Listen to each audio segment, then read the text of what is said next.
జీవితంలో శల్య సారథ్యం అనేది చాలా జరుగుతుంటుంది. శల్య సారథ్యం అంటే తెలుసా? ఆధునిక యువతకు పురాణాలు, ఇతిహాసాలని చదవడం బోరింగ్ కాబట్టి శల్య సారథ్యం అంటే తెలియకపోవచ్చు.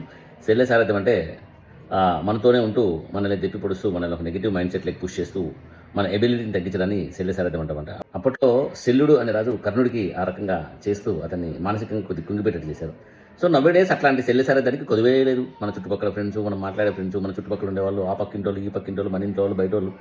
సో చాలామంది ఆ నెగిటివ్ మైండ్ సెట్తో ఉంటూ ప్రాపర్ కమ్యూనికేషన్ స్కిల్స్ లేక, ప్రాపర్ యాటిట్యూడ్స్ లేక ఫెయిల్యూర్ ఫేస్ చేసినని చాలా చాలా చాలా ఇబ్బంది పెడతా ఉంటారు. సో నా లైఫ్లో కూడా అట్లా ఫెయిల్యూర్ ఫేస్ చేసినప్పుడు అట్లాంటి శల్య సారథ్యాలు చాలా చాలా చాలా ఎంజాయ్ చేసినాం అనమాట. చంపేసినారు మనల్ని.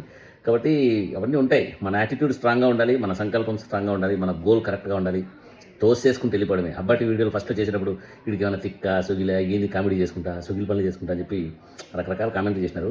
మనం పట్టించుకోలే. మనకు కావాల్సింది ఏంటి? అందరూ నవ్వడం, హ్యాపీగా ఉండడం, హ్యాపీనెస్ ద్వారా సోల్ బయటికి రావడం, సోల్ యాక్టివేట్ కావడం. ఇది మన టార్గెట్. ఒక సైంటిస్ట్ లాగా నేను థింక్ చేస్తే వీళ్ళు శల్య సారథ్యం వహించారు మన చుట్టుపక్కల ఉండేవాళ్ళు. కాబట్టి my dear friends, be strong towards your goal, be energetic towards your goal, be happy all the time, enjoy. ఇట్లాంటి శల్య సారథ్యాలు మీరు కామన్గా ఫేస్ చేస్తారు. Don't worry, you are blessed with large strength.